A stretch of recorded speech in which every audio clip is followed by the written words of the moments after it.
자유민주 정신의 뿌리 이승만의 독립정신에 대해서 말씀을 드리겠습니다.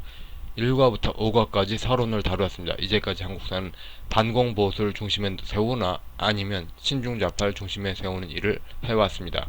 한국의 정치 세력을 수평공간에 모두 포괄하는 시도가 없었습니다. 한국 정치를 수평공간에 나란히 배치했을 때 나타난 특징은 조선시대 당장 같은 부족주의에 얽힌 세속주의입니다. 이는 기독교 신앙에서 바라보는 인간의 죄성과 얽혀집니다. 한국인들이 믿는 신앙과 한국 신화를 다루고 이를 통하여 한국인들이 흔히 하는 생각의 양파벌이 정치 권력 존재와 만나는 점을 설명했습니다.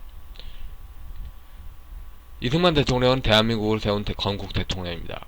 그러나 그분의 기억 방식은 왕권제 유교와 얽힌 이들의 세계관, 이승만 찬성론과 신권제 유교가 얽힌 이들의 세계관, 이승만 부정론이 섞여 있습니다.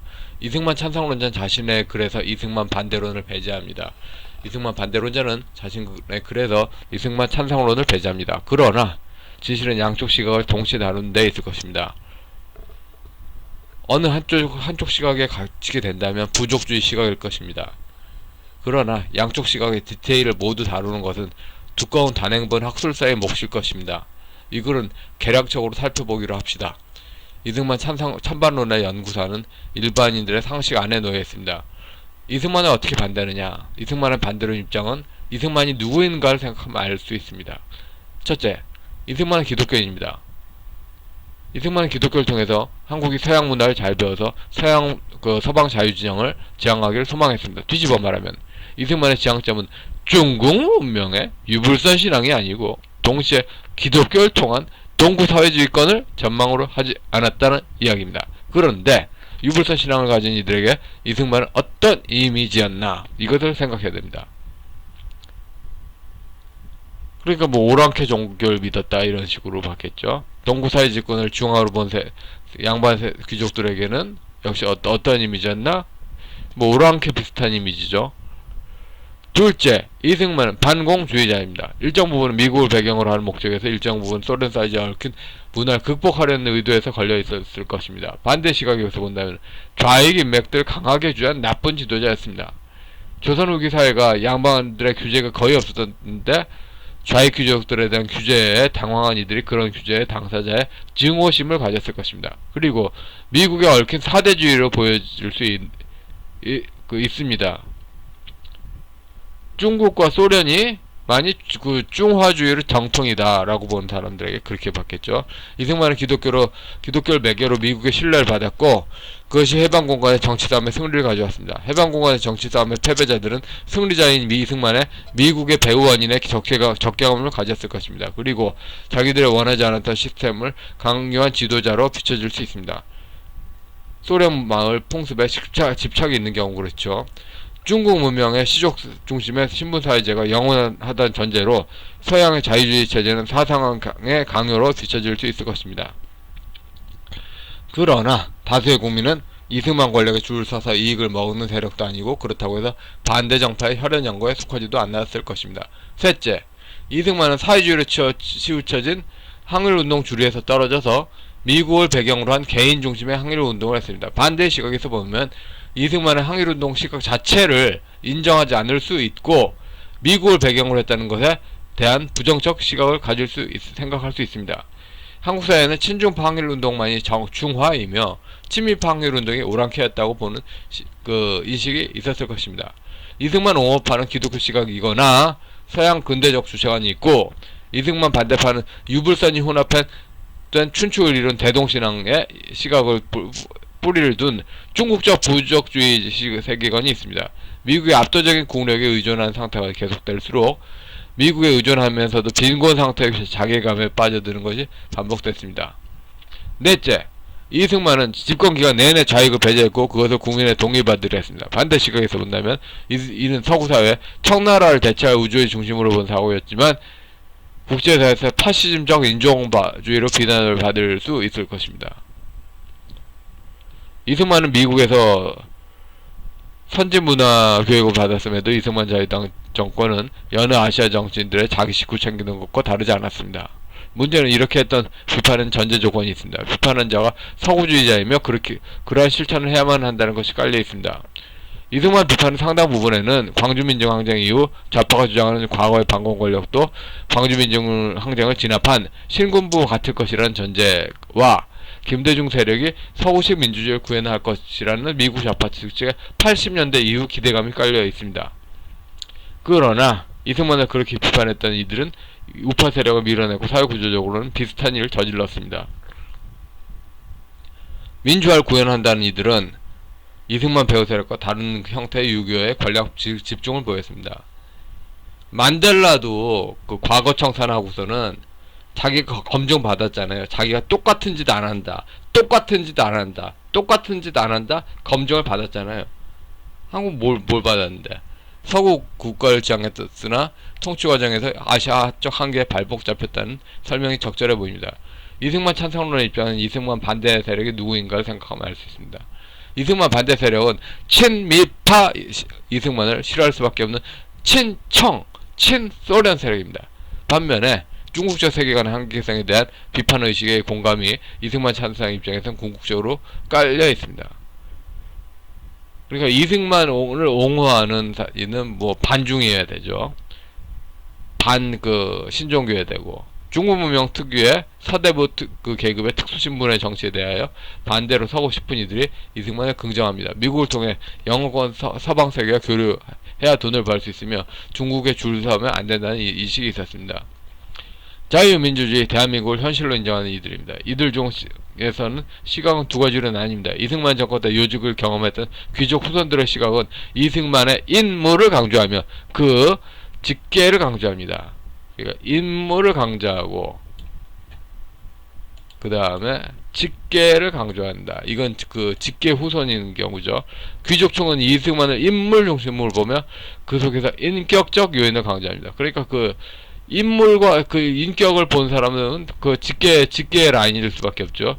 다수 일반 국민은 일반 국민의 이승만을 긍정한 공과 과를 모두 바라보지만, 그러니까 일반 국민이 중립지대에 있는 거죠. 자유민주 대한민국을 버릴 수 없고 버려서는 안 되는 현실로 인정하고 시작합니다. 일반인층은 이승만이 만든 자유민주 시스템을 강조합니다. 이승만의 공산주의에 대한 부정적 시점을 공유하는 이들이 있죠. 이는 세부적으로 6.25 때 공산 세력의 피해 경험에 공감되거나 현실의 자유운동권 세력의 피해 경험에 공감대로 수용하는 이들입니다. 넷째, 이승만 노선이 없었다면 조선시대처럼 유지될 중국의 4대 종속국 상태에 대하여 강한 부정의식을 가진 이들입니다. 아시아는 유럽과 달라서 국가 간 문제에서 상당히 심각한 문제가 주어져 있습니다. 이승만이라는 인물의 탄생은 진공 상태에서 나타나지 않았습니다. 조선시대적 삶의 질서가 뚜렷하게 박혀진 구한말과 일제시대 생활 문화 속에서 그러한 토착문화 한계성을 인식한 기독교로 기운 민족 지도자의 인간 모습으로 바라보아야 할 것입니다. 구한말은 종법제를 기초로 한 밀란운동의 절정기였습니다. 밀란을 일으킨 양반계급의 노예계급이 상향식으로 결집하여, 그러니까 알아서 충성 모드, 우차사에 옛날에 나온 길룡이 코너, 거기서 길룡아 예 형님 조폭 두목에 그게 하는 식으로 노예 계급이 양반 계급에 충성했다. 사회 여러 곳에서 다양한 항쟁이 일어났습니다. 이러한 시대에 이승만은 종법제 기반한 애국운동이 아닌 서구식 애국운동을 주장했습니다. 그것이 독립정신입니다.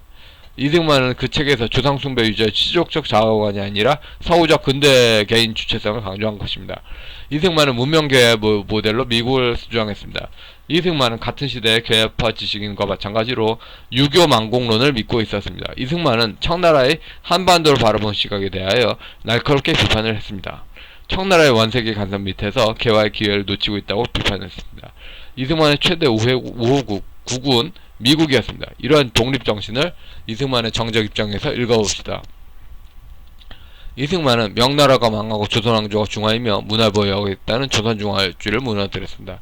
이승만에겐 서방 자유진영이 우주의 중심이고 한국은 문명화되어야 될 변방입니다. 이승만이 기독교를 믿어서 그렇다고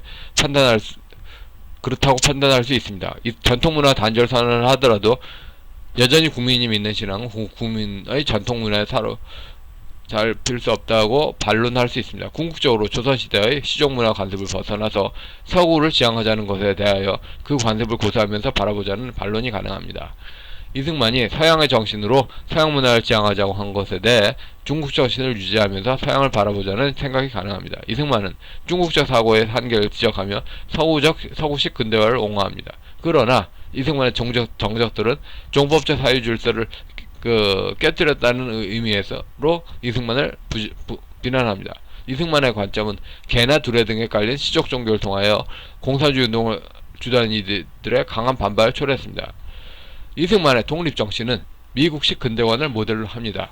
서구의 종교개혁과 근대 계몽주의 배경을 토대로 합니다. 이승만은 프랑스 계몽주의가 폭력성을 가졌다 해도 그런 길로라도 서양식 근대가 필요하다고 주장했습니다. 이는 서양 자유주의 정치 질서에서 개인의 책임을 강조하는 사고 자체를 반대하는 서양 사회주의와 그와 연결되는 이들의 비판이 가능합니다.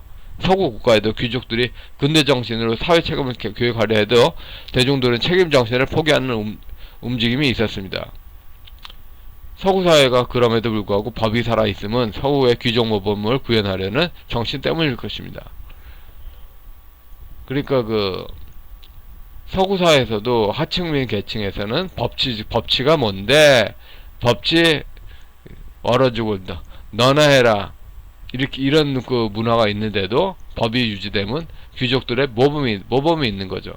이승만의 기독교적 건국론 노선으로 종교개혁 이후에 서양 기독교 노선에 대해 해방신학같이 대중들의 책임의식을 요구하지 않는 동구사회주의 기독교 노선이 있다는 식으로 이어질 수 있다는 이야기입니다. 기독교는 종교가 아닙니다. 기독교 신앙은 하나님과 자기의 관계에 대한 믿음입니다. 예수를 믿는 믿음은 인간을 위하고 자기를 위하는 것이 아닙니다. 정착 중심의 유불선 시족 종교는 자기를 위한 종교입니다. 대한민국의 건국 정신의 반석을 조선시대 사색 당쟁에 반열해서 해석해버리는 의도에는 친청파 양반 귀족의 집단적 이기주의와 연결되어 있습니다. 이분들은 집요하게 서구식 사고의 한계를 반복했습니다. 현재 한국 사회에 필요한 것은 중국적 사고의 한계를 주장하는 것입니다. 첫 번째, 종법제 사유는 매우 부당하게 귀족이 양고란 이유로 이익을 독식하는 구조를 만듭니다. 귀족의 갑질 전횡에 비합리적 부정이 이루어집니다. 종법제 문화는 시장사회 특유의 권력 분산의 문화를 모릅니다. 신권제 유교는 제왕적 대통령제 반대를 노래합니다. 그러니까 왕권제 반대를 노래한다. 그런데 좌파 독재에 나타나는 부작용이 모두 제왕적 대통령제 산물이라고 하는데 사실은 종법제 문화에 기인한 권력 집중 구조 때문입니다. 그러니까 신종교 무당신앙의 원인이 있는데 왜 대통령제 탓을 하냐 이겁니다. 원인은 신종교 무당신앙이 있는데, 그러니까 유교가 무당신앙 만나가지고 바뀐 업그레이드된 유교가 신종교 무당신앙 아닙니까? 부족 혈안주의 문화는 시족과 신분을 넘어서는 보편성이 설당을 틀어막습니다. 두 번째, 종법제는 부족주의를 장려하여 시장경제가 토대가 될 법치를 붕괴시킵니다. 부족마다 서로 다른 질서를 대대로 누려왔고 그 질서를 수렴시키게 됩니다. 법이 사라지게 되고 그 빈 공간을 귀족이 주도합니다. 세 번째, 종법제 시스템은 독재정권이 아니면 제도적 안정성을 부정할 수 없습니다. 결국 보편성은 제일 위통치자로 수렴될 수 없으니까요. 새롭게 정신혁명이 일어나지 않고 과거에 머물면 권위주의로 가야만 사회가 질서가 잡힌다는 말입니다. 세계화 시대의 한국은 그렇게 갈 수 없겠죠. 그러나 이러한 반론은 제대로 반영되고 있지 않습니다. 이승만 독립정신을 사서 보시고, 그리고 이승만에 대해서 다룬 이주영 교수님의 이승만과 그의 시대도 읽어보시면 좋을 것 같습니다. 여기서 서양 근대적 개인간이 자유인가, 그것을 벗어나는 것이 자유인가, 자신의 의견을 한번 적어보시기 바랍니다. 예, 여기까지 하겠습니다.